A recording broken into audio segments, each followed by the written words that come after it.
Oi, Melina, bom dia.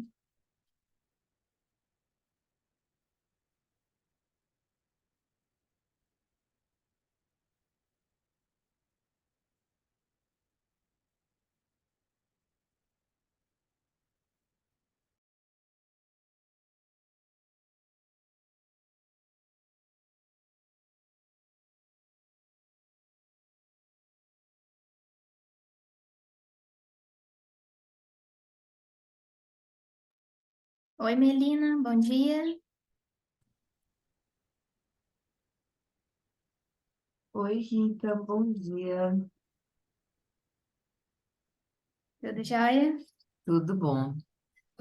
Você precisa de alguma coisa? Quer que posso te ajudar em alguma coisa? Não, acredito que tá tudo certo. Você é minha suplente, né? Sou tua suplente. Aham. Na outra banca, na outra sessão, eu me dispus com com a líder de que, se ela quisesse, eu posso colocar. Não tem aquele texto sobre avaliação? Eu ponho no Sim. início e ponho no final, para você não se preocupar com isso, eu Ah, posso se pôr. você puder fazer isso, ótimo. Pronto, eu ponho. Aí, pelo menos, eu faço alguma coisa. Tá ótimo, então. Tá? E aí, se você precisar de alguma coisa, você pode me pedir.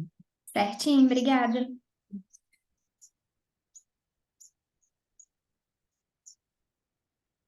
Você é da onde? Eu sou da UFLA, De Lavras, né, Minas Lavras. Gerais? É. É, e você?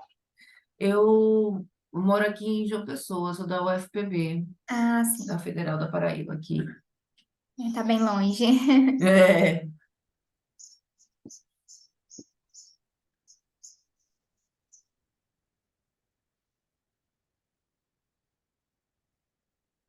tem aquele textinho que eu sempre separo, que aí eu coloco no início e no final. Aí, Uhum. uhum.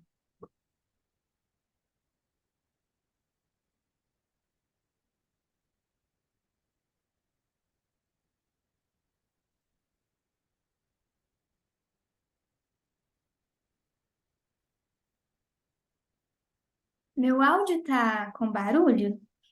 Não, tá ótimo. É porque aqui a minha rua é bastante movimentada. E tem uns passarinhos aqui. Ah, passarinho eu ouço, Passarinho mas não também. é barulho, é um som É. gostoso. Eles me fazem companhia todos os dias. Ai, que delícia. Que delícia.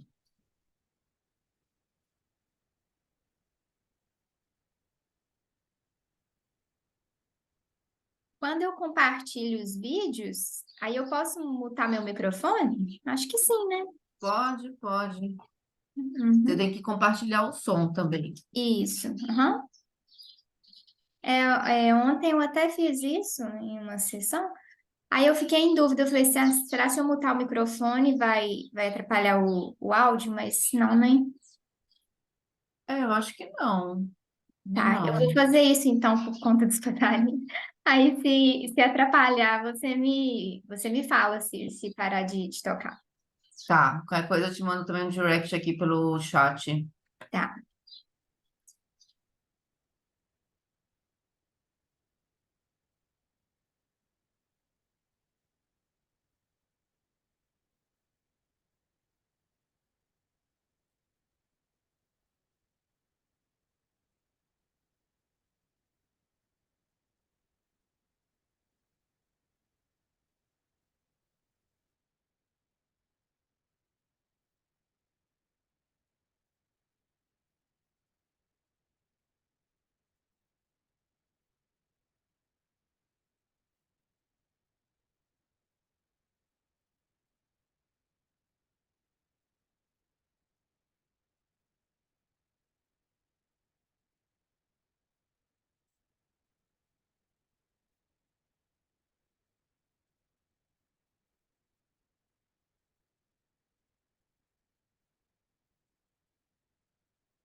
Oi, Laís, bom dia.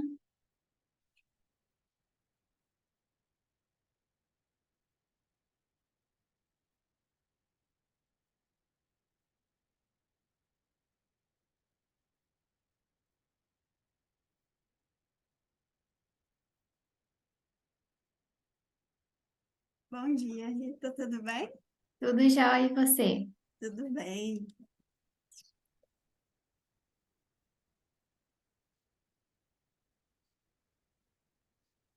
Bom dia, Laís. Bom dia, Evelina. Você é uma das autoras, né? Isso. Eu li seu artigo, muito bacana. Ah, Muito que bom, bacana. obrigada. Que você tenha Legal gostado. mesmo. Coisas que a gente nem sabe, porque não vive nesse mundo, né? Não tá nessa realidade. Você fala assim, ah, eu nem sabia disso. Mas é bem interessante mesmo. Vamos ter muito o que conversar ainda, então, hoje. Sim. Seja bem-vinda para essa sessão. Obrigada.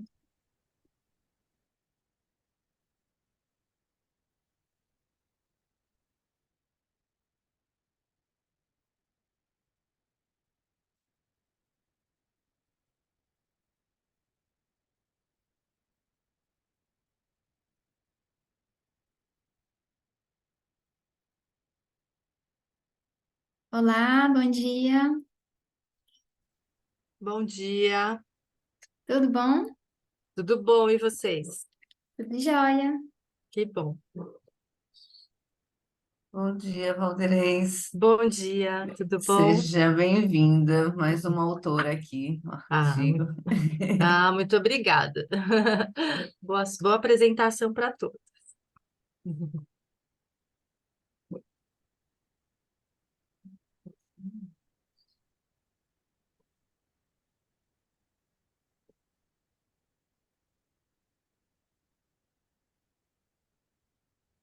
Oi, Thaís, bom dia. Bom dia, tudo bem? Tudo jóia? Bom dia, Thaís. A gente já está com as três autoras principais E, aqui, né? uhum, Só falta a moderadora e moderadora. guardar um pouquinho. Uhum.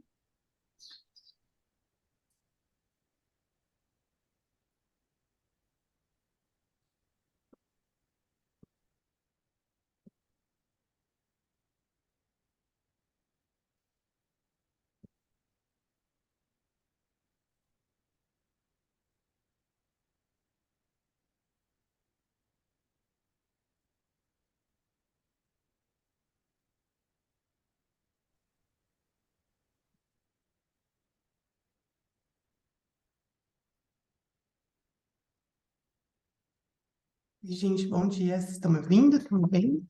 Sim, Bom uhum. dia, estamos sim. Tá Bom bom, dia, Tatiana. Estamos sim. beleza. Deixa eu ver aqui. Quem é o líder da sessão também tá aí? Não, Sou né? eu, Tatiana. Ah, você que é líder? Rita, Isso. beleza. Tá bom, então. Só aguardar dar o tempo, né, Rita?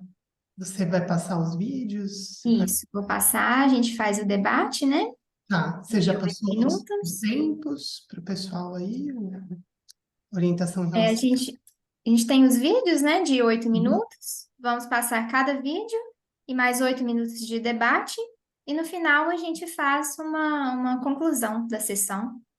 Bem, Como são 3 trabalhos só, eu acredito que a gente pode até estender um pouquinho mais o debate de cada um. sim.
Bom, acho que já estamos todos aqui, né? Se você quiser fazer algum comentário inicial, Tatiana, alguma introdução para a gente dar início? Beleza. Bom, obrigada aí pela presença, né? A SEMEAD é sempre especial para a gente aí, acho que tem várias pessoas que sempre participam, né? E quem está chegando agora, bem-vindos aí ao SEMEAD. Bom, como a Rita deu as instruções aí, nós vamos efetuar aí na sequência, então, as apresentações pelo vídeo e depois a gente vai abrir para discussão, né? Então, a ideia é que contribua bastante aí para o trabalho. Eu li os trabalhos, são trabalhos muito bons, então acho que vai ser uma discussão bem bacana. Acho que é isso, Rita, podemos dar sequência. Ok, vou dar início então. O primeiro trabalho que está aqui na programação é o Washing, né? Influência dos falsos discursos mercadológicos, que é o trabalho da Thaís, né? Que está aqui, e do Leandro, certo? Vou compartilhar minha tela.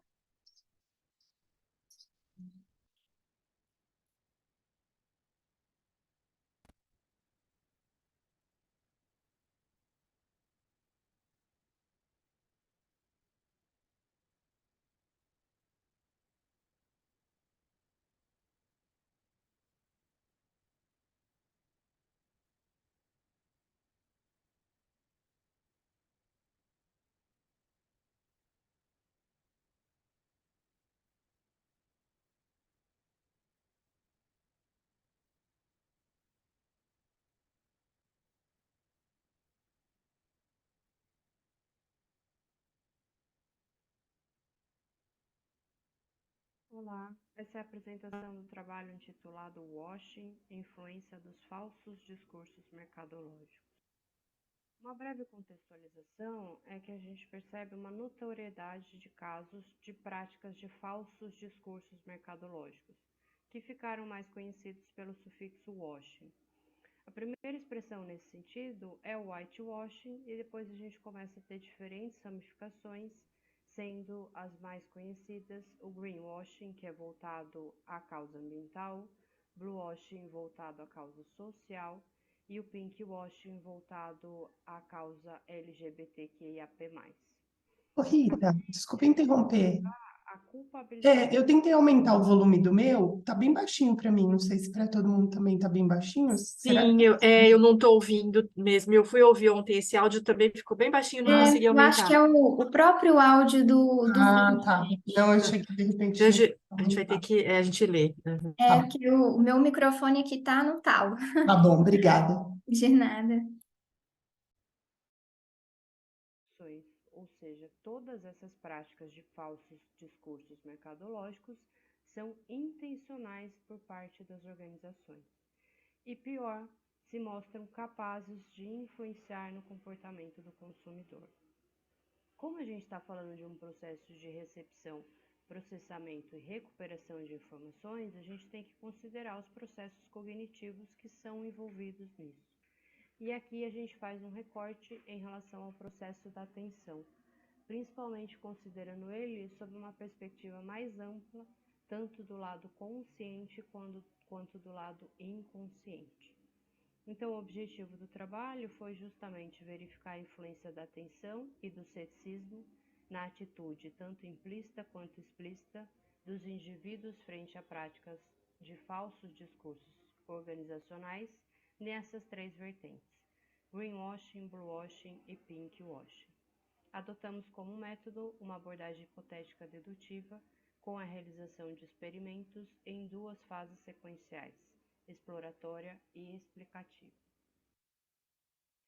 O nosso referencial teórico fez uma varredura sobre todos esses três falsos discursos mercadológicos, o greenwashing, o bluewashing e o pinkwashing, e se aprofundou em relação aos processos cognitivos, principalmente o processo da atenção, subdividido na perspectiva da atenção consciente, quando a gente faz uma tomada de atenção, e a pré-atenção, que é um processo inconsciente. Isso está relacionado também com os possíveis mecanismos de defesa do consumidor. O processo da atenção, por ser consciente, como nós temos a consciência do que está acontecendo, nós também podemos parar para um processo de revisão e resistência a isso. O processo da pré-atenção, por ser inconsciente, ele não possibilita esta revisão nem esta resistência. O ceticismo, que é argumentado como um importante mecanismo de defesa justamente no âmbito dos falsos discursos mercadológicos, mais especificamente o greenwashing, ele também é um processo consciente. Então, de uma maneira geral, a literatura ela argumenta de que um processo pré-atencional deixa o consumidor mais vulnerável do que um processo atencional. Então, as nossas duas hipóteses elas foram construídas nesse sentido e direcionadas tanto na atitude implícita quanto na atitude explícita. Então, a gente espera uma maior influência da prática desses falsos discursos mercadológicos quando o processamento ele é pré-atentivo e sem ceticismo, em comparação a quando ele é atentivo e com ceticismo. Para conseguir testar essas hipóteses, nós fizemos 2 experimentos com o desenho fatorial 2x3. Então, a gente fez uma manipulação de um grupo que prestava atenção e era cético em relação a essas veiculações, e um grupo em que não prestava atenção, processava de maneira pré-atentiva e sem ceticismo. E manipulamos para caracterizar o material tanto no sentido de greenwashing, bluewashing e pinkwashing. Fizemos em 2 fases, sendo a primeira exploratória, com técnicas neurocientíficas, as medidas implícitas, tanto o teste de atitude implícita quanto o monitoramento ocular. Pela redução de amostra, a gente utilizou um teste não paramétrico para análise. E a segunda fase explicativa, quantitativa, com medidas explícitas, e aí com o teste da GLM. O material utilizado foi este exposto abaixo, então a gente tem uma caracterização do falso discurso mercadológico para a vertente ambiental, em seguida do social e na sequência da comunidade LGBTQIAP+. O material foi fictício, assim como as marcas, mas a gente utilizou o relatório do Terra Choice para evidenciar os principais indícios da prática do falso discurso mercadológico. Então, dizeres alusivos, cores sugestivas, um falso selo e a promoção de algo como sendo 100% sem que seja. Aqui a gente tomou uma decisão de, como a gente está trabalhando com marcas fictícias, a gente tinha que ter uma evidência deste falso discurso, e aí a gente optou por utilizar o governo em exercício no período passado, em que a figura do presidente, na nossa opinião, conseguia explicitar essa incongruência em relação aos apelos expostos. Primeiro fizemos uma análise de cada um dos discursos, então eu vejo que quando a gente fala do greenwashing, a gente encontrou uma maior vulnerabilidade da pré-atenção sem ceticismo. Quando a gente vai para o bluewashing, a gente tem uma perda de efeitos, e quando a gente vai para o pinkwashing, a gente tem alguns resultados divergentes. Mais interessante, quando a gente faz a análise conjunta dos 3 discursos, a gente consegue validar, sim, que a pré-atenção sem ceticismo deixa o consumidor numa posição mais vulnerável, em que ele acaba comprando facilmente a imagem falsamente vendida. Então, a discussão que a gente faz é que sim, a gente conseguiu validar a influência dos falsos discursos mercadológicos no comportamento do consumidor, tanto em termos de atitude implícita quanto explícita, e parece ter um certo contínuo de influência. Então, quando a gente fala do greenwashing, essa influência é mais expressiva. Quando a gente cai para o bluewashing ou pinkwashing, essa influência ela se mostra parcial. Mas considerando todas elas, a gente conseguiu validar as 2 hipóteses em suas diferentes métricas. Então, os resultados aqui, eles corroboram o atual quadro alarmante que é argumentado pela literatura. Nós temos um cenário de proliferação da prática de falsos discursos mercadológicos que, pior, acabam sendo incentivados por essa capacidade de influência no comportamento do consumidor. Como agravante, nós temos um consumidor que ainda não é tão crítico e nós temos a falta de regulação efetiva disso, principalmente aqui no país. Apesar disso, o que deve ser ressaltado é que se validou o importante papel da atenção e do ceticismo como mecanismos de defesa do consumidor. Então, a gente encontra um caminho possível para a diminuição da vulnerabilidade do consumidor frente a essa prática.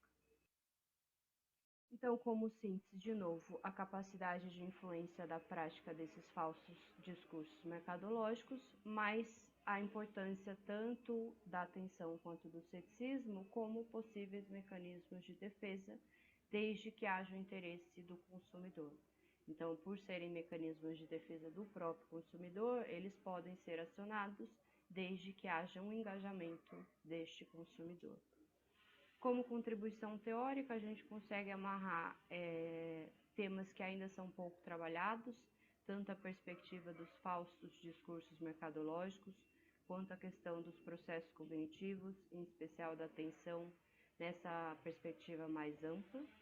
A gente faz isso por meio de um método hipotético dedutivo, que consegue agregar evidências empíricas, também abrangente, com medidas explícitas e implícitas, inclusive com técnicas neurocientíficas.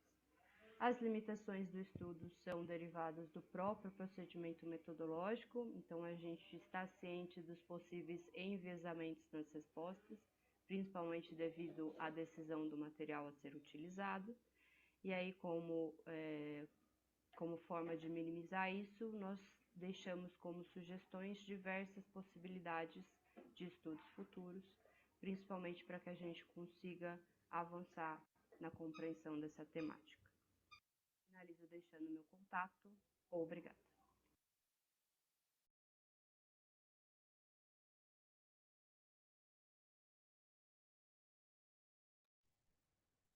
Bom, então acredito que a gente pode começar o debate, né? Eu tenho algumas colocações e depois eu deixo aberto, né, para os demais participantes quiserem fazer algum comentário.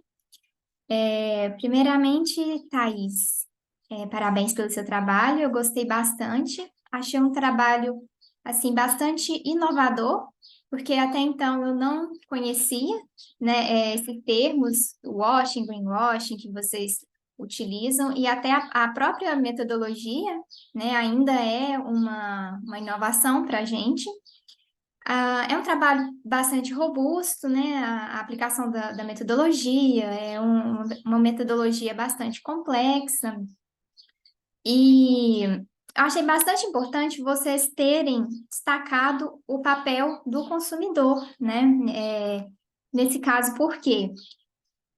É claro que as próprias organizações e as políticas públicas têm um papel bastante importante, né? Mas o consumidor também tem o peso na hora de agir na regulação, na inibição desse tipo de situação.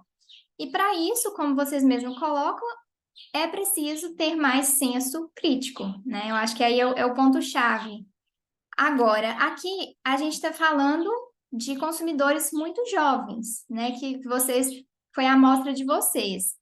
Tanto nas duas etapas, né? A primeira teve uma média de 26 anos e a segunda uma média de 22 anos. E a gente pode considerar que é um grupo bastante homogêneo até, né? Então, eu acho que nesse caso, né, caberia até como sugestões de futuras pesquisas aplicar esse estudo a um público diferente, mais heterogêneo, né? Usar, como vocês colocam, casos reais e com o ceticismo já como antecedente, né? Aí agora eu queria que você comentasse um pouquinho como que foi a aplicação da metodologia do eye tracker, porque foi na pandemia, né? E foi uma aplicação remota. Eu gostaria que você comentasse um pouquinho para a gente, se teve alguma dificuldade, como que foi. Obrigada, Rita. Na verdade, quando você fala da homogeneidade, a amostra ser homogênea é um dos pressupostos do método experimental.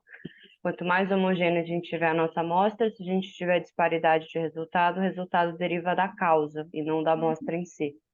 Então, eu entendo que seja uma limitação e está lá no procedimento, e a gente trabalha com o aluno, porque, em geral, o aluno tende a ser homogêneo. E aí, se eu quisesse replicar para buscar uma validade externa, eu trabalharia com outros públicos. A intenção era fazer a coleta do eye tracker aí na ECA, na USP, que eu tenho uma parceria com o pessoal, o Leleba é de lá. Esse projeto foi o meu pós-doc, só que aí a gente teve a pandemia e a gente migrou para a plataforma remota, que foi uma tecnologia que cresceu bastante durante a pandemia. Então, a gente tem diversas plataformas que possibilitam a coleta de maneira remota, tanto pelo notebook do próprio respondente ou pelo celular. E aí, a plataforma que eu mais uso é a RealEye, que acho que está mencionada no texto. E aí, ela traz um valor tanto gratuito, quanto quando for comprovado o vínculo institucional, que eu uso para os meus aluninhos. E aí, se você quiser uma amostra um pouco maior, você tem que fazer uma assinatura mensal. Mas ela é bem tranquila e bem intuitiva de ser utilizada. Acho que tem até aqui na programação do SEMEAD, né, uma oficina sobre aplicação de eye tracking. Ah, sim. Eu acho essa metodologia muito bacana. Queria ter a possibilidade de aplicar. Mas como a gente estava comentando em uma sessão que eu estava ontem, muitas vezes falta o investimento, né, nesse tipo de metodologia, de equipamento, da própria universidade. Então, acaba sendo uma limitação às vezes. Se você for da USP e quiser fazer a coleta lá na ECA, é só falar comigo que a gente faz. Ah, eu sou de Lavras, é uma pena, mas quem sabe, né, futuramente. Bom, vou abrir aí agora para o pessoal, quiser fazer algum comentário. Oi, Thaís, tudo bom? Como é que você tá? Faz tempo que Eu a gente também, não se você, vê, Tati? tudo bom? Legal te ver. Nosso trabalho tá bem legal, assim, os temas bem diferentes mesmo. Acho que, como a Rita falou, o método, assim, não é um método que a gente costuma ver também, e os temas também acho que não costumam ver.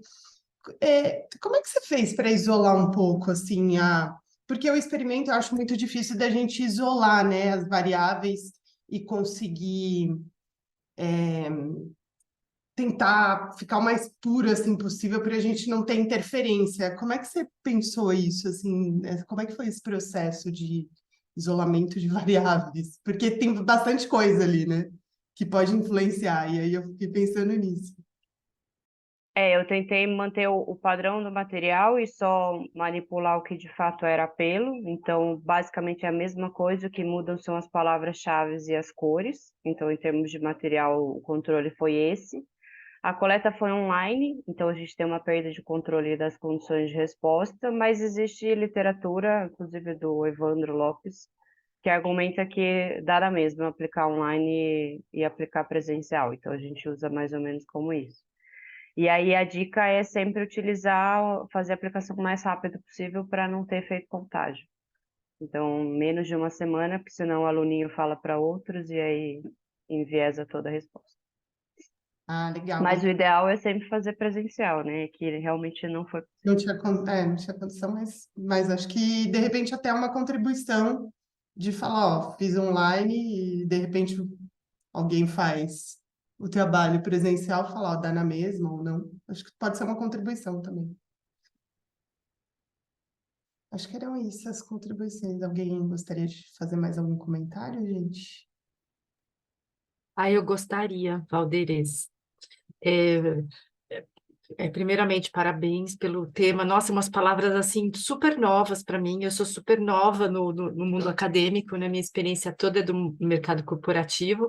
Então, tudo é muito rico, né? Tudo é muito rico. Eu não consegui nem absorver. Quando eu vi o vídeo, agora eu li o PowerPoint com mais atenção e vi que assim tem uma grandiosidade, né? Para desdobrar isso, achei muito bacana.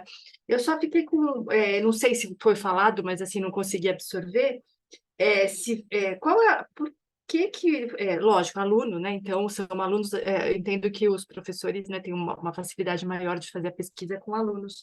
E, assim, esse grupo de 22 e 26 anos, não sei se vocês conseguiram mapear o que eles consomem. né, para eles como consumidor, já que foi uma pesquisa que tem como foco o consumidor, o que vocês imaginam deles como consumidor com 22 e 26 anos, né, que é o grupo? Não, especificamente nessa pesquisa a gente não mapeou a categoria de consumo, nem o hábito de consumo, porque a gente também não explicitou o produto. Então, em outros artigos, por exemplo, quando eu trabalhei com a Bombril, que foi um caso real do greenwash, a gente coloca esse teste de covariável, né, do perfil do respondente.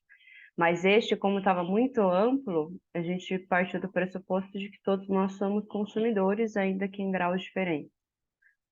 Certo. Então, e aí também, desculpa, gente, eu não consigo absorver muita coisa, tá muito novo o mundo acadêmico para mim. Vocês mapearam classe social, escolaridade é a universidade, né? Então, classe social vocês mapearam? Faixa de renda a gente mapeou. Faixa de renda, tá? E a renda familiar, Isso, a renda tá? familiar, porque em geral, como eles são jovens, a renda pessoal ou não existe ou é baixa, né? Certo, Na aham. universidade pública. Tá. E esse faixa de renda trouxe alguma informação importante que vocês colocaram no trabalho? Eu não consegui ver. Não trouxe. A gente sempre faz o teste, mesmo que a gente trabalhe com amostra homogênea, depois a gente faz o teste para ver se tem alguma diferença em relação ao perfil do respondente. Se mulheres, por exemplo, são mais céticas do que homens, etc. Sim. E aí Uhum. não teve nenhuma diferença em nenhuma dessas variáveis. O que é bom para o experimento, mas é ruim porque poderia ter mais resultado. Uhum. Perfeito. Parabéns. Obrigada pelas respostas. Imagina, eu que agradeço.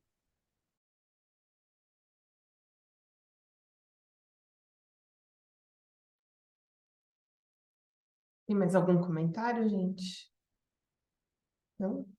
Rita, acho que a gente pode passar para o próximo, então, né? Certo, vou compartilhar.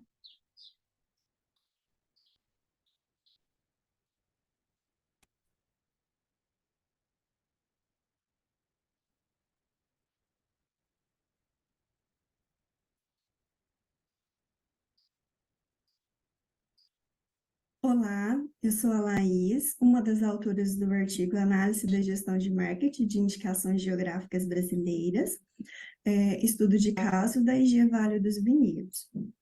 As indicações geográficas, elas podem ser consideradas certificações que indicam que determinados produtos ou serviços apresentam características peculiares em virtude de seu local de origem.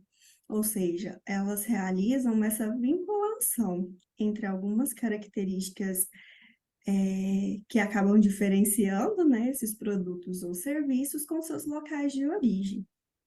No Brasil, nós temos 90 indicações geográficas, e essas indicações, elas podem ser concedidas em duas modalidades. Uma das modalidades, né, é a indicação de procedência, que ela é concedida quando essas características relacionadas à qualidade de determinados produtos, elas acontecem em virtude do saber fazer de determinada região. Então, o que vai determinar isso são aspectos relacionados à cultura, à tradição e também à notoriedade que essa região conquistou pela produção deste produto ou serviço. Uma outra modalidade é a denominação de origem, ou DO. Nessa modalidade, o fator principal para a concessão da indicação geográfica se relaciona com o terroir, ou seja, algumas características do solo e clima da região, elas acarretam em características diferenciadas desses produtos, que é o caso da indicação geográfica Vale dos Vinhedos, que é o objeto de estudo do nosso trabalho. A indicação geográfica do Vale dos Vinhedos foi escolhida porque é a primeira indicação geográfica do Brasil. É uma indicação geográfica de vinhos e foi concedida aos produtores da região mesmo, né, do Vale dos Vinhedos, no Rio Grande do Sul. Como eu disse, a indicação geográfica, ela acaba realizando essa vinculação entre essas características e a região de origem. E elas podem contribuir, né, para a agregação de valor desses produtos. Porém, para que essa agregação de valor de fato seja observada, é necessário uma adequada gestão de marketing, porque assim é possível, né, que as indicações geográficas comuniquem aos consumidores de determinados nichos de mercado os diferenciais desses produtos, né? E nesses nichos, esses diferenciais são mais valorizados. Então, no nosso trabalho, né, nós buscamos identificar como é feito esse processo de gestão de marketing na IG Vale dos Vinhedos e também buscamos identificar algumas lacunas nesse processo de gestão de marketing, que é um processo crucial para que a indicação geográfica, de fato, agregue valor aos produtos e se torne um diferencial competitivo. Para realizar essa análise, nós utilizamos a abordagem BPM, ou Gestão de Processos de Negócios. Essa abordagem, ela utiliza várias metodologias para fazer a análise de processos, propor melhorias. E no nosso estudo, nós desenvolvemos a ARA, que é a Árvore da Realidade Atual, que é uma ferramenta utilizada na abordagem BPM para fazer diagnósticos de processo. Com a árvore, nós identificamos quais são as principais dores, né, ou lacunas no processo de gestão de marketing e também quais são suas causas raízes, né, ou seja, o que está ocasionando essa dor ou essa lacuna no processo de gestão de marketing, que é um processo muito importante para as indicações geográficas. O estudo foi feito, como eu disse, na forma de estudo de caso, e para isso os dados foram coletados com a Aprovale, que é a associação detentora da indicação geográfica e, consequentemente, né, a responsável pela gestão de uma forma geral e da gestão de marketing dessa IG. Os dados também foram coletados com os produtores, que são vinícolas associadas que atualmente utilizam a indicação geográfica, e também com alguns órgãos governamentais. A gente tem um panorama mais geral sobre essa gestão de marketing. Então, nós coletamos dados com o MAPA, o SEBRAE e a Embrapa. E os nossos resultados, eles apontam que o processo de gestão de marketing da IG Vale dos Vinhedos, ele não é estruturado. São realizadas atualmente apenas algumas ações relacionadas à divulgação, mas não existe um processo de marketing estruturado de forma estratégica. Nós também identificamos que as principais lacunas são relacionadas à definição de estratégias e a atualização de planejamento de marketing.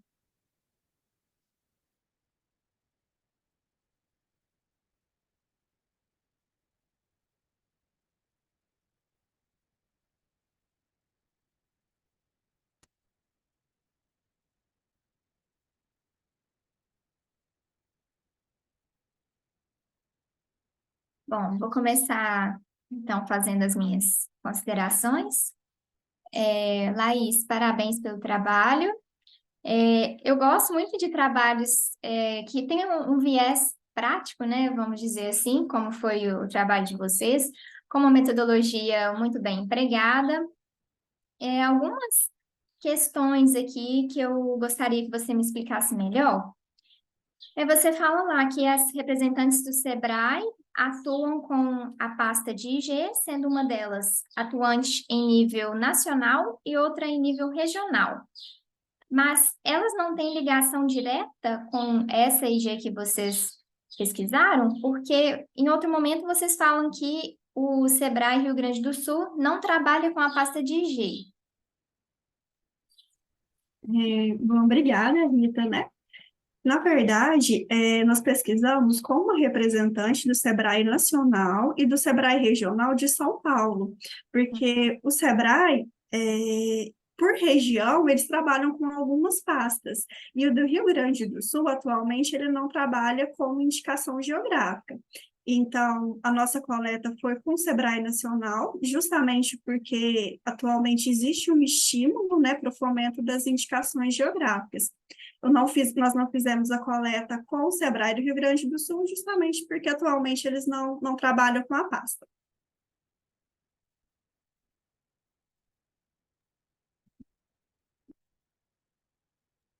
Rita, você tá mutada. Agora que eu voltei, né? Não, Laís, a Rita que estava falando aí, ela estava falando, mas Ah, ela... gente, eu tô falando aqui com o microfone muta.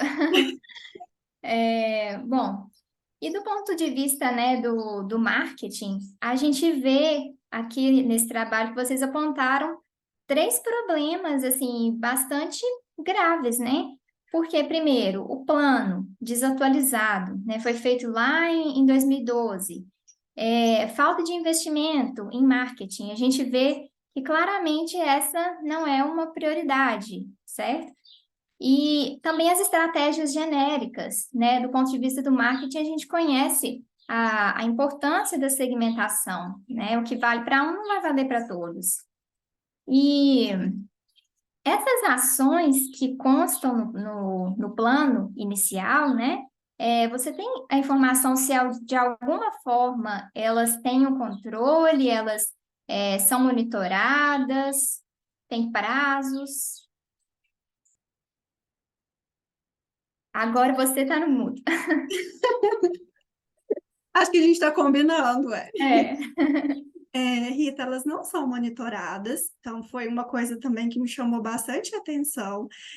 Na verdade, o que eles fazem, essas ações foram definidas em 2012, então o que dá para fazer, eles vão fazendo, mas não tem nenhum monitoramento em relação a prazo, se surgiu algum resultado ou não.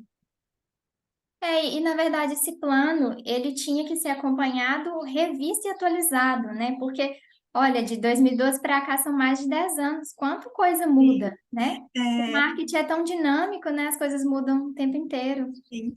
Na verdade, a primeira modalidade que eles conseguiram foi em 2005, na modalidade de IP. E aí, 2012 foi o ano que eles conseguiram uma modalidade DO. Então, foi assim, uma conquista para o setor. E aí teve todo um trabalho, um apoio do Sebrae, Rio Grande do Sul, que à época trabalhava com a pasta. E aí terminou aquele apoio, né, aquele suporte do Sebrae, e a associação não deu continuidade. Entendi. E é uma última questão, além das parcerias, né, com a instituição de ensino, quais outras alternativas que você acredita que seriam viáveis para superar esse desafio financeiro e promover as indicações geográficas no mercado? Bom, hoje nós temos a Associação Brasileira, né, de Indicações Geográficas. Então, eu acredito que se surgisse de lá alguma iniciativa voltada para marketing, para montar esse processo de gestão de marketing e talvez dar um suporte mesmo para as associações, inicialmente começar a trabalhar o marketing, eu acho que talvez surgiria efeito, porque realmente assim, não existe processo de marketing. E são ações importantes que acredito que se eles tivessem suporte, eles conseguiriam fazer. Tá mutada. Questão de prioridade mesmo, né, Laís? É isso mesmo, obrigada, viu? Parabéns. Obrigada. Alguém mais tem alguma consideração, gente, em relação ao trabalho? Não? Oi, Laís, tudo bom? Parabéns pelo seu trabalho. Agora eu vi aqui a professora Janaína, ela é coautora também, né, do trabalho. Ela foi minha banca no mestrado, muito tempo atrás. Ela participou da minha banca, aí é legal de ver. Eu gostaria só de dar, acho que duas dicas, assim, mais para caso provavelmente vocês devem querer publicar em alguma revista o trabalho. Eu acho que na introdução, vocês poderiam, no último parágrafo, ou criar mais um parágrafo, falando um pouquinho do método que vai ser utilizado e dos principais resultados, só para dar um gostinho aí do que vai acontecer. E no item método, quando eu comecei a ler, que você fala assim, o presidente estudo utilizou a abordagem BPM, né? E aí eu falei, puxa, mas isso não é um método científico. Mas aí eu continuei lendo, na verdade é um estudo de caso. Eu inverteria essa frase só para não assustar o leitor, assim, sabe? Falou, opa, peraí, inventaram um negócio aqui novo. Mas não, um estudo de caso, eu acho que é legal. Mas de resto, assim, o trabalho está bem escrito. Acho que vocês também utilizaram aí boas referências bibliográficas, aí tem bastante journals bons, né, na referência. Então, eu acredito que, como tá bem, assim, bem dedinho, pode ser um trabalho que vocês consigam uma publicação bem legal também. Obrigada, Tatiana. A Janaína, ela foi a minha orientadora de mestrado, inclusive o artigo é resultado da dissertação, e agora no doutorado também eu estou com ela. Muito obrigada pelas sugestões, eu anotei aqui, realmente, até a questão do método. Ontem eu estava relendo o trabalho e aí eu falei, gente, realmente deu uma assustada. E a gente está mergulhada no texto, né, e não vê. E aí quem nunca leu o texto, aí eu comecei a ler e falei, nossa, mas peraí, isso daqui virou um método, né? Mas Sim, sim. caso, que era mais ou menos o que já é esperado, né? Sim, mas muito obrigada. E, pessoal, eu queria só fazer uma correção. No vídeo, eu falo que são 90 indicações geográficas, mas hoje nós já temos 104 indicações. Então, já deu uma aumentada também. Legal, um bom tema. Alguém gostaria de fazer mais alguma consideração? Deixa eu te fazer uma pergunta, Laís, parabéns, né, pelo artigo. Achei ele bem interessante, né, não é uma coisa que eu conhecia, né, até me surpreendi, porque o Vale dos Vinhedos é uma coisa que a gente conhece, né, nacionalmente, e não tem nenhuma estratégia, aquela coisa que, assim, né, a NASA explica, sei lá, alguém explica isso, né, como essas empresas conseguem crescer dessa forma, sem um planejamento, né, quer dizer, desde 2012. Eu queria te perguntar uma coisa. Eu vi que você fez até fevereiro de 2002, né? Essa coleta, e você fez o trabalho.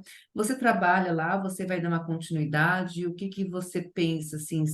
Vocês vão fazer alguma coisa prática? A universidade vai se envolver junto com isso? Porque foi uma das sugestões até que você colocou, né? De tentar, talvez, eles procurarem universidade. Eu queria saber se tem alguma uma relação prática ali, se você está envolvida com isso, se você é uma das viticulturas da história ali.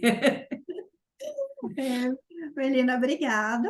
E, na verdade, eu não trabalho, né, no Vale dos Vinhedos, na verdade, eu sou de Minas, né, como a Rita, e nós até sugerimos para eles, né, que a gente poderia dar algum suporte no sentido de desenvolver um processo de gestão de marketing. Só que, na época, eles estavam trocando diretoria na associação, então nós estamos ainda aguardando, né, se Nossa. em fevereiro nós passamos essa proposta, então nós estamos aguardando. Eu ainda tenho contato com duas pessoas da associação, que são fantásticas, né? Então, de vez em quando, a gente ainda conversa um pouco. Eles dizem que estão tentando, para o próximo ano, fazer essa parceria. Não tem prioridade, né? Como a Rita falou, e você Infelizmente, não. escreveu lá, né? Não é uma coisa que eles veem como importante, como grandes outras empresas que a gente vê, né? Essa Sim, relação de. E é engraçado isso, porque é uma associação que não tem dinheiro, né? Pelo que a não tua tem. pesquisa diz. Uma associação, né? Tipo, é interessante, a gente nunca imagina isso, né? O E, que, o e- que eles me falam, desculpa, pode falar. não, é que você ia falar que a questão do DO, né? O quanto é importante. No teu artigo ficou bem claro, né?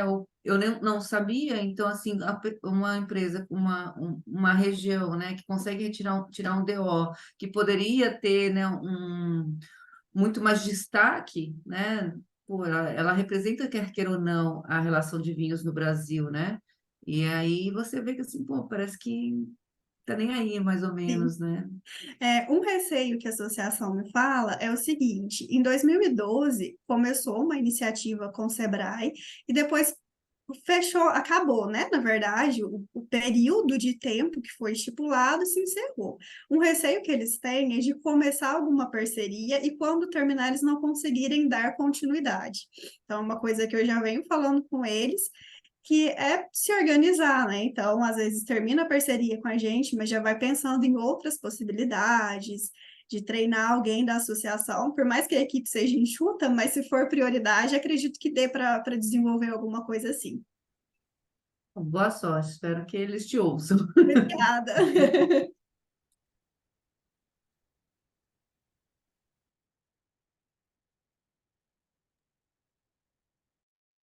Obrigada aí, pessoal, pelos comentários. Obrigada, Laís, pela apresentação do trabalho. Rita, acho que você pode dar continuidade. Ok, vamos para o terceiro trabalho.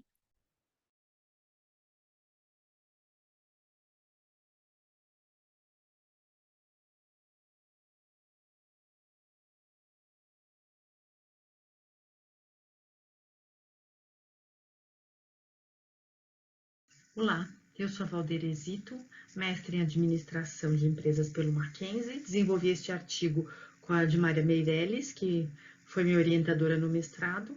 E o tema do mestrado, na minha dissertação, foi esse, percepção de valor de serviços de apoio ao investidor, um estudo exploratório no mercado brasileiro de ações. A minha experiência, 27 anos de mercado financeiro, me mostrou que é um campo amplo para estudar, né, a percepção de valor do investidor, face ao baixo número de investidor que hoje o mercado brasileiro tem, né, de investidor. Então, aqui, quando a gente traz no Brasil, 3% da população brasileira investe em ações contra 55% dos Estados Unidos e 45% do Japão. Várias pesquisas já existem, a gente sabe, mas a gente caminha um pouquinho mais para ver o que mais, né, que traz, né, o que a pesquisa com investidores pode trazer. E junto com isso, a tomada de decisão de investimento, né, hoje o que a gente encontra hoje é bastante voltada à psicologia, a comportamento, então nós tentamos dar uma abordagem um pouco mais diferente dessa, né, para ver o que a gente encontra. O serviço de apoio à tomada de decisão, quais são o que se encontra, né, do ecossistema? Intermediação, infraestrutura e tecnologia, o atendimento, a regulação, informação e análise. Isso é o que existe, tá? O problema de pesquisa, como os investidores percebem o valor dos serviços que dão suporte à sua tomada de decisão de investimento em ações. O objetivo, compreender a percepção de valor a partir da análise de experiência do serviço prestado pelas múltiplas empresas, né? Não só B3, mas CVM, corretoras. E objetivo adicional, comparar essa percepção com a proposta de valor das empresas. Então, nós cruzamos a percepção do investidor com o que é proposto pelas empresas. Referencial teórico, as dimensões abordadas foram estratégia, na questão de vantagem de entrega de valor, tecnologia e informação, no que é entregue para o investidor de plataforma, de home broker, de aplicativo, como que isso é percebido, né, percepção de valor, benefícios percebidos no uso, tomada de decisão, né, tolerância a risco, literacia financeira e o ecossistema, que é o que é a atuação das empresas em relação ao cliente e ao meio que ela atua.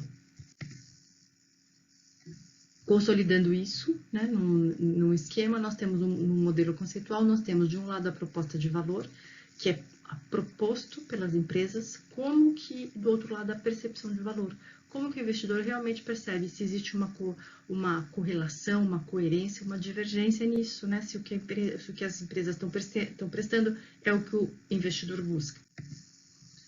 Quais procedimentos metodológicos, né, foram utilizados aqui? A natureza da pesquisa é qualitativa, como uma forma de investigação interpretativa, como propõe o Creswell.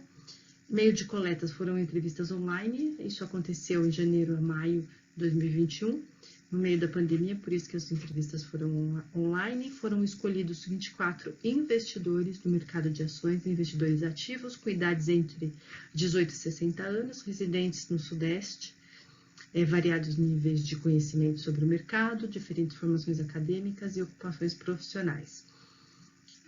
A categorização das entrevistas ela foi desenvolvida a partir da análise de conteúdo, como propõe Bardan. As categorias foram estabelecidas a partir das perguntas que compõem o roteiro de entrevista, né, que corresponde ao que se busca analisar, e as subcategorias surgiram do processo de análise das categorias. Dados secundários, nós pegamos propostas de valores declaradas no site de 7 corretoras, e cruzamos com a percepção do investidor. Quais foram as dimensões das corretoras, né? Cobrança de taxa de serviço ou cobro é isenta, natureza de atendimento, se é online, se é assessor ou se é um robô, segurança em informação para tomada de decisão. Essas foram as dimensões. O que chegamos ao resultado? Dos 24 investidores entrevistados, 10 iniciaram seus investimentos em ações por influência de pessoas próximas. É um mercado novo para eles, de risco, então precisa ter confiança, tá? E grande parte desta pesquisa trouxe o quê? A variável informação. Então, a informação é muito importante para o investidor tomar decisão, tá? Então, outras variáveis, como isenção de taxa, também, né? Tem corretoras que cobram, outras não, mas a informação, ela foi uma variável muito frequente e muito marcante. Informações para tomada de decisão e até para prestação para declaração de R. Então, isso apareceu muito, foi muito frequente nas respostas, tá? O que a gente encontrou de discussão de resultado? As corretoras que não cobram taxas, ela atrai e retém clientes menos exigentes. Os mais exigentes vão pagar a taxa de corretagem, mas querem um serviço diferenciado, com às vezes até assessoria, tá? Custo versus benefício, isso foi bem frequente, mas a informação é a essência do que os investidores buscam. Eles precisam de informação para tomar decisão. Então, assim, nós identificamos o quê? Além da informação, tem que isso tem um espaço grande para as corretoras trabalharem, as empresas de análise foram muito pontuadas, né, aqui nos números, e tem um espaço para desenvolver outras pesquisas, explorar isso bem mais, né? Então, e procurar um alinhamento maior do que as corretoras oferecem, frente ao que os investidores buscam, né? E assim, a gente entende também que uma faixa etária mais entre 31 e 40 anos, ela ficou fora, a gente pode colocar, então a gente pode estender essa pesquisa para outros perfis, né, de investidores, né, talvez até quem saiu do mercado, se teve prejuízo, quais foram os motivos de sair do mercado, explorar também a informação, já que a informação apareceu tanto nessa pesquisa, talvez como um próximo passo, lapidar um pouco mais que tipo de informação que eles precisam e se isso realmente é um fator que vai fazer com que o número de investidor aumente, né? Então, esses são próximos passos a serem estudados. E aqui a bibliografia utilizada para essa apresentação. Agradeço a atenção de todos e fico à disposição.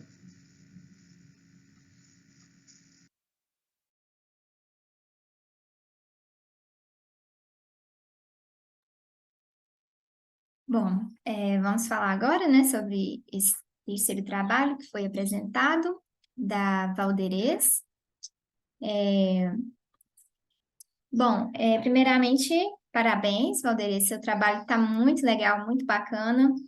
E assim, antes de começar a falar do trabalho, conta um pouquinho para a gente como que foi esse interesse pela academia, porque você é do mercado, né? Tem uma bagagem aí bastante importante, muitos anos. Como que surgiu esse interesse? O interesse surgiu, na verdade, em 2017, que eu ainda estava no mercado, né? Só que, assim, o mercado financeiro, o ambiente corporativo, ele consome bastante. Aí eu tentei, né, conciliar com o mestrado, não foi possível. Aí depois, em 2019, bem no meio da pandemia, eu estava fazendo uma transição de carreira, falei, bom, eu saí do mercado. Falei, saí do mercado financeiro, falei, agora eu preciso consolidar tudo que eu aprendi, principalmente o relacionamento com o investidor, né, que foi que a minha grande experiência desde 2000, investidor, bancos, né, com clientes, na verdade, e consumidor.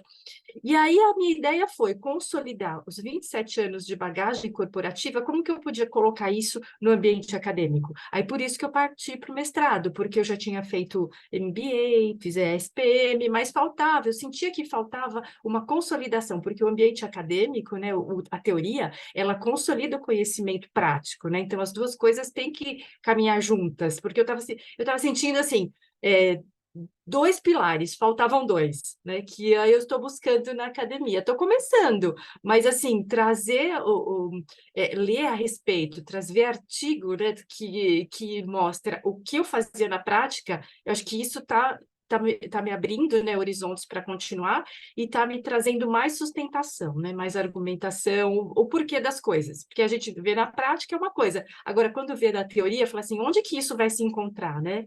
Então, por isso que essa minha, talvez, transição, né, do corporativo para o acadêmico. Nossa, muito bacana. Parabéns, de verdade, viu? Acho Obrigada. que é assim um casamento perfeito, né? Sim. Porque a gente que está no ambiente acadêmico e nunca foi de fato para o mercado, é o que a gente diz, né? Sair dos muros da universidade. Muitas vezes isso é difícil. E quando você consegue, né, trazer alguém do mercado com essa experiência e começar a comparar a teoria, questionar a teoria e prática. Acho que, assim, seus trabalhos serão sucesso, viu? Pode ter Ah, certeza. muito obrigada, fico muito feliz, porque é uma dificuldade enorme. Nossa, como eu sofri nesse mestrado, porque assim, a prática é uma coisa, mas quando você tem que ler, tem que interpretar, tem que escrever, né, traduzir para o ambiente acadêmico, é no sofrimento. Foram 20 horas, muitas vezes, sentada, né, escrevendo, foi no meio da pandemia. Tive problema de quadril, mas acho que tudo tá valendo a pena, São que foi mundos muito bom. totalmente diferentes, né, Valdeir? Muito, muito, Mas assim, eu sentia, agora eu sinto uma consolidação, né? Eu sei que tenho muita coisa para aprender, mas é uma consolidação, as coisas começam a fazer sentido, né? Não dá para fazer uma coisa separada da outra, né? E você acaba abrindo a sua mente para outro mundo, né? Outra perspectiva que você até então não conhecia, ou Exato. conhecia de uma forma diferente. Nossa, assim, aprender a ler artigo, porque eu li artigo, mas eu não lia vendo o construto, vendo o objetivo, a pesquisa. Nossa, para mim foi um ganho bem positivo. Ah, que bacana e que bom que você gostou da experiência, né? Que continue aí na Sim, academia. espero que sim também. Bom, em relação ao seu trabalho, então, né? Eu acho que esse paralelo que você faz entre o que a empresa oferece e o que o cliente percebe de valor, isso é extremamente importante, porque proposta de valor é uma coisa e percepção de valor é outra, né? E muitas Hum. vezes as empresas não fazem pesquisa de mercado e fazem uma proposta com base no que elas acham, sem nem, né, saber o que o cliente realmente valoriza. Então, e aí causa esse descasamento que você traz aqui no seu trabalho, né? Uhum. Você fez uma análise, né, bem feita, as categorias bem definidas, ficou bastante interessante. Aqui uma frase que você colocou nas suas considerações é que o descasamento de percepções identificado abre um espaço para que novos estudos encontrem as razões desse desalinhamento e as formas que isso pode ser solucionado. Essa frase é, ela me deixou um pouquinho confusa, porque ela está ligada ao que você trata na literatura e não no caso que vocês analisaram. É isso? Porque nas agências que vocês analisaram, existe esse casamento. É isso mesmo? Isso, exato. Então, quando eu falei descasamento, né, quando a gente coloca descasamento, é que assim, é, parece que somente as agências de informação, né, que tem essa percepção de que o investidor precisa de informação. Aí parece que a CVM não tem, a Bolsa não tem, que elas tratam muito mais de regulação, né, do que dessa informação. E a gente, assim, parece que só as agências estão atentas. Então, é um descasamento. Quando a gente coloca que a percepção foi vista no site das corretoras, elas colocam custo, taxa, mas elas não colocam informação, né? Fala assim, o que eu vou oferecer para vocês? Eu vou oferecer taxa zero, quando na verdade eles querem informação para tomar decisão. Então, por isso, quando eu coloquei descasamento, talvez era melhor falar descasamento só associando a bolsa, não as reguladoras, não associando às agências, né? É porque nas considerações, geralmente, a gente retoma, assim, o resultado principal, né, da pesquisa. Uhum. E no caso de vocês, houve esse casamento, né? Então, acho que seria necessário só dar uma explicadinha melhor Tá essa bom. parte.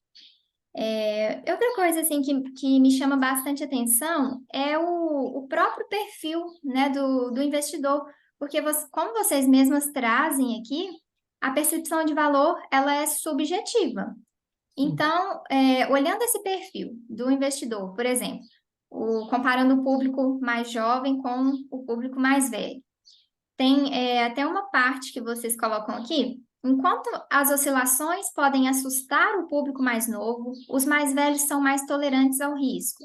Diferentemente da literatura de finanças comportamentais, este estudo mostrou que os jovens estão menos propensos aos riscos de perdas do que os mais experientes.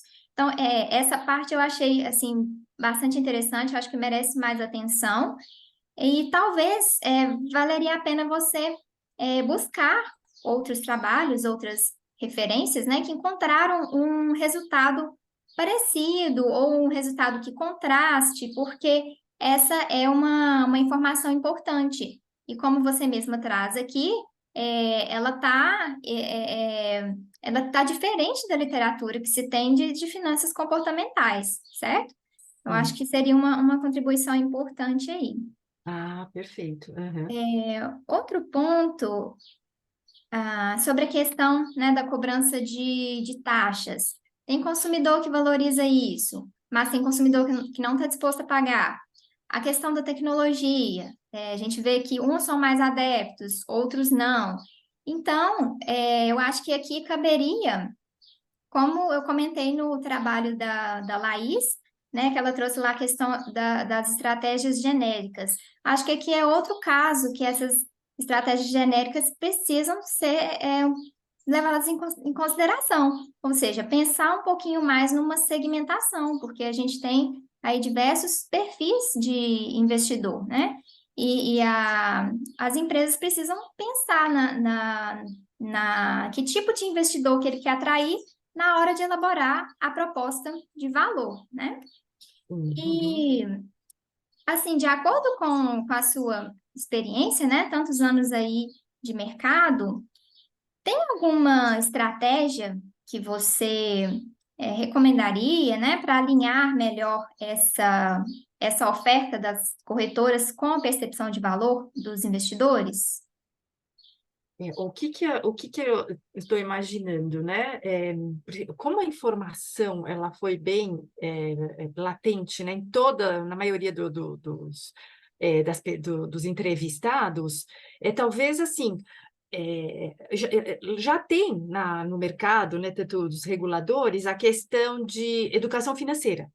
Né? Talvez isso fortalecer um pouco mais, isso ficar mais evidente, não estou querendo ensinar, imagina, né, o que as empresas estão fazendo bastante, mas eu acredito que a educação, né, a literacia, isso tem que ficar mais evidente, isso tem que ser mais valorizado e mais colocado para fora, porque eu acho que o conhecimento traz a confiança.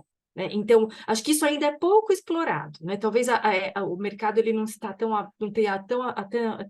aberto, né, para colocar isso. Talvez até como um módulo, né, de ensino, porque as crianças precisam já saber, né, tomar conta da mesada, tudo. Então, eu acredito que um dos caminhos é esse, né? Fortalecer a educação financeira, né, para trazer mais segurança. É Sim, isso que eu extremamente tenho. importante. Uhum. Exato. Uhum. Acho que esse é um dos, né? Os outros ainda a gente tem que explorar mais. Certo. Bom, era isso que eu tinha para colocar, Valderes. Mais uma vez, parabéns aí pelo trabalho Obrigada. e sucesso na área acadêmica. Ah, muito obrigada. Gostei bastante das contribuições. Me ajudou Que muito. bom. Hum. Tem mais alguém que gostaria de fazer algum comentário? É, Valderez, parabéns pelo trabalho. Está bem escrito, achei que está bem, assim, é porque a gente sempre fala assim, a Qualia é uma coisa mais simples. Na verdade, a Qualia é um negócio que dá um puta de um trabalho. É muito. Você tem que analisar, porque aí você tem uma massa de dados e aquilo você não sabe bem o que você faz depois. Mas, assim, quando você faz um negócio bem estruturado, com um método bem descritinho, eu acho que ele fica um trabalho qualitativo muito interessante. E, já que você falou que você é nova, assim, né, na área acadêmica, fez a gente chama da virada da chavinha, né? Corporativa é completamente diferente, né? Sim. E eu acho que esse lado que você está pegando é um lado bem interessante, porque poucas pessoas trabalham isso em marketing. Tanto é que o teu foi o primeiro que eu comecei a ler o título, aí começou a falar de ações, eu falei, nossa, será que me puseram na seção errada, né? Me puseram numa coisa de finanças. Porque é muito mais comum a gente ver trabalhos de finanças comportamentais estudado pela galera de finanças, do que a gente vê os produtos financeiros, que são produtos e é comportamento de consumo, estudado Sim. pelo pessoal do marketing. Então, assim, tem muita coisa para ser desbravada, principalmente, por exemplo, o impacto da cultura em relação à questão, né, dos poupadores. Então, acho que tem bastante coisa que você pode explorar, assim, se você pegar essa linha aí de pesquisa. Sim.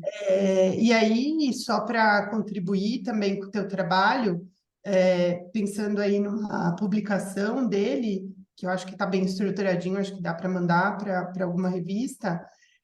Talvez na introdução, eu sempre gosto, sempre falo para os alunos, o primeiro parágrafo da introdução, coloca uma frase sobre o seu tema.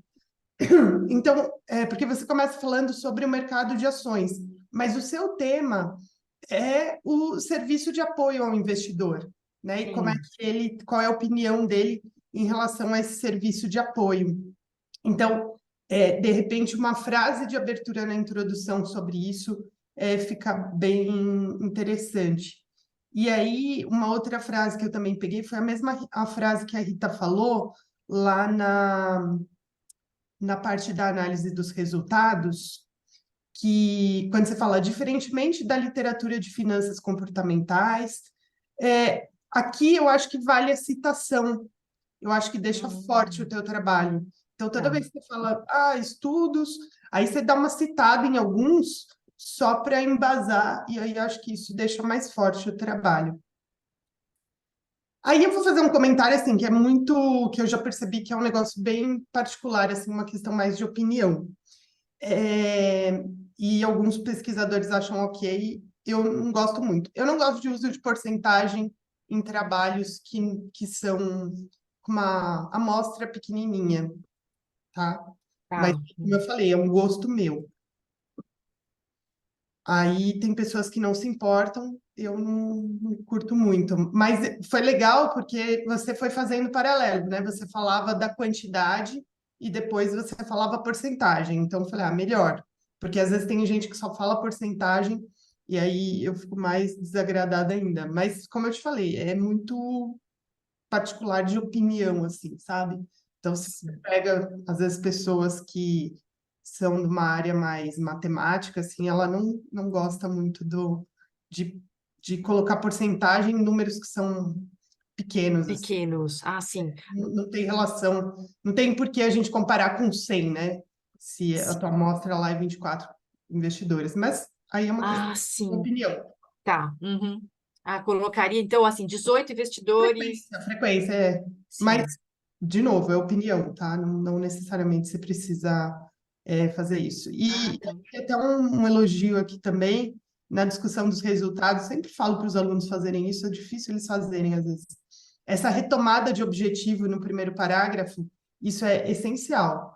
né? Toda vez que vai fazer a discussão, considerações finais, retomar, e aí você fez isso, então acho que é uma coisa que é muito boa, assim, muito positiva no trabalho, porque quando chega lá, a gente já esqueceu.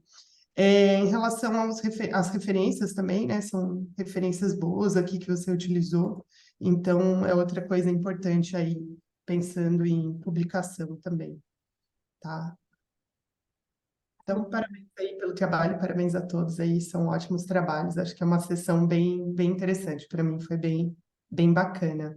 Muito obrigada. Me ajudou muito a análise de vocês. Que bom. Rita, você quer falar alguma coisa?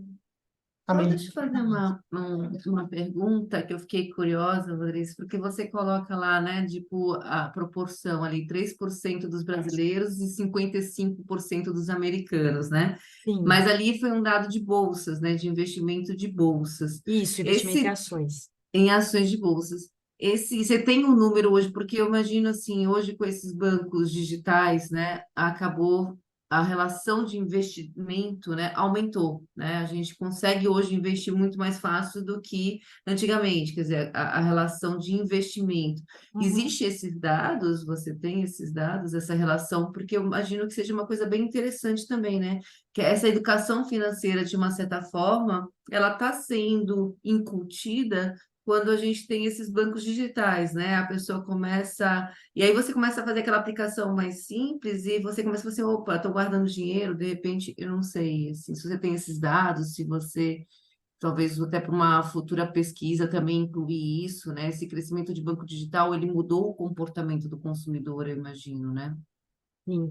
Eu não tenho esse dado, é uma observação importante, né? O que eu tenho é que o número de investidores no Brasil aumentou muito, se a gente comparar em 2 décadas, né?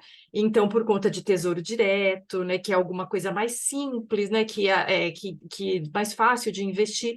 Esse número aumentou em número, eu tenho em números reais, não em percentual. Também não acompanhei essa evolução nos outros países, se continuou 55 e 45, mas em relação aos bancos digitais, eu não tenho. Eu vou anotar que eu acredito que seja uma informação importante. Se o acesso, né, ao digital, se ele tem uma relação com investir em ações, né?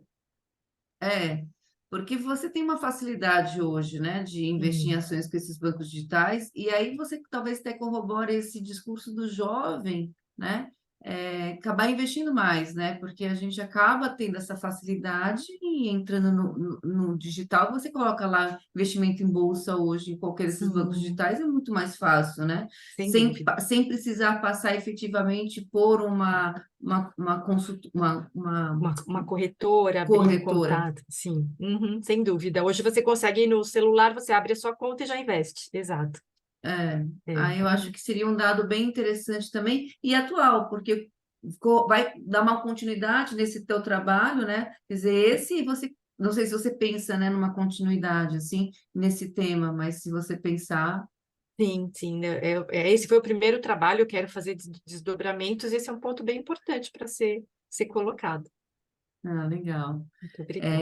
Eu, como você, só fazendo parênteses, né, sou do mercado, É, eu dou consultoria de marketing, trabalho ainda estou ativa no mercado, tive essa necessidade também, depois de vários MBAs, acabei entrando para o mestrado, assim, a minha maior dificuldade é escrever. É é, assim, você falou que bom 40, ouvir isso, porque você ficou sentadas. E eu, como publicitária de formação, toda vez que eu faço um texto, mando para o meu coordenador, para o meu professor, ele começa, tira esse texto publicitário ou esse texto jornalístico.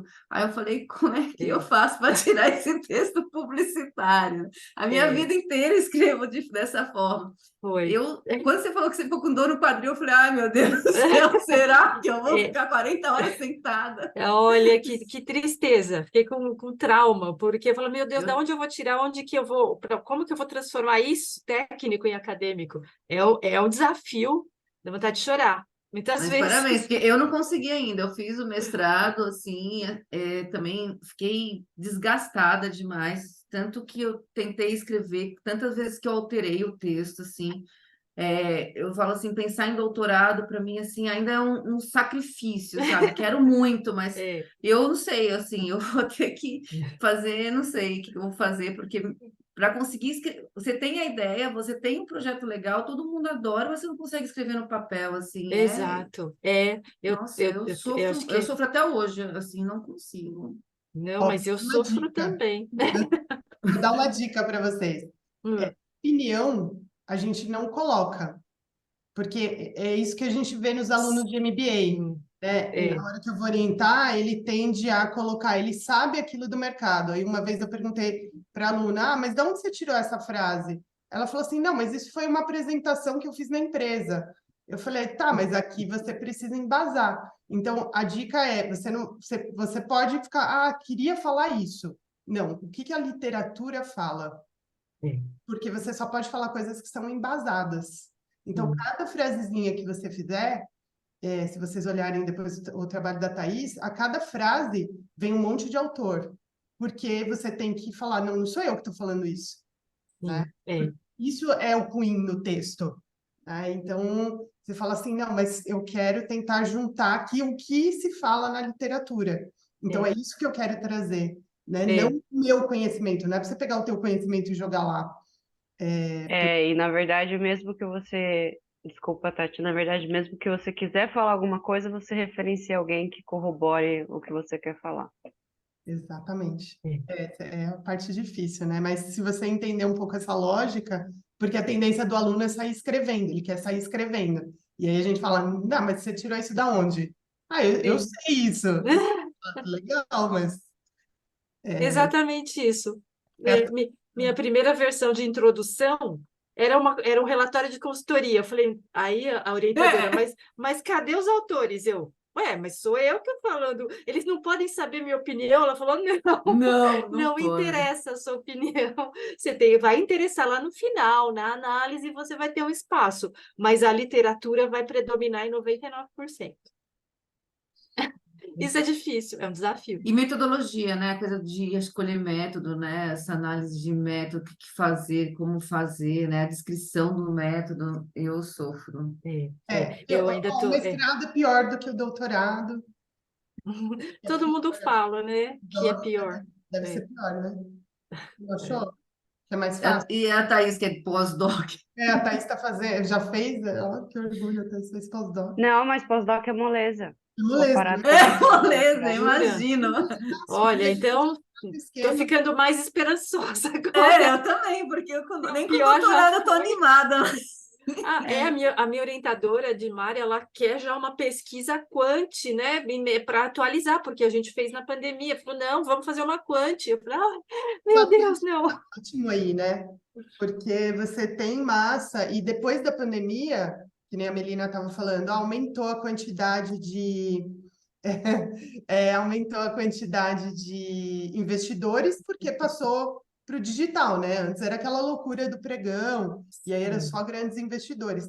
Mas na pandemia houve um aumento muito grande no mercado de ações, né? A galera Sim. migrou forte da renda fixa para o mercado de ações, e acho que teve um aumento também da quantidade de investidores. Sim, Forte. exato, foi, forte. E assim, eu estou assim aflita para fazer essa atualização, porque a gente já saiu da pandemia, já tem um cenário político-econômico diferente, então eu acho que eu vou trazer resultados muito diferentes, não é? Só está faltando coragem de começar uma nova pesquisa.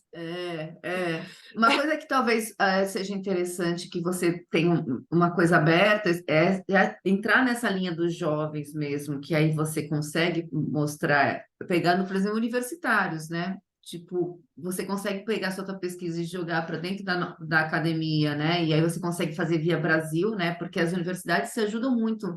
Elas, aqui na Federal da Paraíba, se você manda, os coordenadores, eles mandam para todos os grupos deles, pedindo para as pessoas preencherem, né, Nossa, o que formulário. bacana. Então, você consegue uma abertura dentro das universidades, por exemplo, pega cada coordenador, né, de uma universidade, na área de marketing, por exemplo, e eles divulgam entre os alunos deles, e aí isso você consegue um número maior e você vai conseguir, por exemplo, talvez provar ou não, né, de que esse número aumentou, que, tipo, se é banco digital ou não, se é sozinho ou via corretagem, você pode trazer esse número que ela já que ela quer quant, né? Então, você Sim, consegue esse quant, por exemplo, nessa linha de universitários, né? Porque você vai ter que pegar talvez é, um recorte, né, ali para sim. facilitar. Experimento só a Thaís, porque, meu Deus, É, é Bom, viu? verdade. Nossa, é mas você, hard. Melina, você me ajudou muito com essa informação. Eu não tinha pensado nisso, porque a minha resistência de não partir para uma quant é o quê? A gente tem que ir atrás de investidor. E aí eu preciso de um número razoável, eu preciso de uma corretora. As corretoras mesmo têm áreas de pesquisa, então elas não vai querer colocar meu questionário e abrir para investidor. Mas, assim, levar para as universidades, que é um público digital, né, jovem, acho que faz todo sentido. Acho que eu vou conseguir uma amostra legal. A gente Isso, não, sempre. acho que eu consegui mostra. Todo mundo fica preocupado com isso, mas acho que não. Porque você põe uma pergunta filtro lá, um começa a mandar para o outro. É, Eu tive uma pesquisa que os alunos colocaram no Twitter, tinha pergunta filtro e tal, eles conseguiram mais de 1.000 respondentes. Olha que bacana. É. Estou ficando mais animada, que eu estava com medo realmente disso, né? Porque, assim, as corretoras, elas têm receio de abrir. Eu não vou querer saber quem é o investidor, né? Eu vou querer saber a resposta dele. Não tinha pensado nesse público pelos alunos universitários, acho que vai ser bem mais fácil mesmo. vai ser mais fácil e as universidades ajudam. E nós, que somos acadêmicos, a gente quer se ajudar, né? Então a gente Sem responde dúvida. todas as perguntas, todos os É, questionários que chegam para mim, eu respondo, porque eu eu sei também. quanto é difícil conseguir um quant. Eu falei assim, ai meu Deus. Eu também. Eu Eu respondo tinha que pedir, todos. pelo amor de Deus, alguém responde minha pesquisa. É verdade, eu respondo todos também. Eu estou anotando o nome de vocês para a gente, para a rede de contatos, eu fico à disposição também, o que vocês Perfeito, precisarem. perfeito, Valdez. Eu anotei Meninas, seu já nome aqui. Valdereza e Melina, só falando da decisão de ir para o doutorado, o que a Tatiana falou é verdade, tá? O doutorado é mais tranquilo que o mestrado. Oh, que consolo, olha que consolo mesmo. Eu achei que eu falei assim, eu terminei o mestrado agora, em março desse ano, né? E aí, esse ano inteiro, assim, eu falei, vou ficar só trabalhando. Eu vou ficar só acompanhando as pesquisas, Cansava tentando trabalhar. escrever alguma coisa, mas não sai nada. Tudo que eu mando para o meu orientador, ele fala assim, não, não. Aí tentei escrever alguma coisa, né, da minha dissertação para o SEMEAD, então, puxa, parabéns, porque nem passou no crivo ali do meu orientador que sabe o SEMEAD, assim, eu falei, ai, meu Deus, que Ah, mas você sofrido. terminou recente, eu já estava aflita É, porque eu terminei faz um tempo e assim, o trauma estava predominando. Eu falei, não, eu preciso fazer um artigo, porque já que eu quero consolidar o que eu aprendi, nada mais do que um artigo, né? mas eu fiquei também bem traumatizada. Eu confesso que a academia me traumatizou, assim. Que bom ouvir isso, tô achando que sou eu, porque tem um monte de gente da minha turma que já engatou no doutorado, já estão fazendo sanduíche. Eu falo, gente, não, não. Eu tô ainda não passando no processo de trauma, assim. Mas vai passar.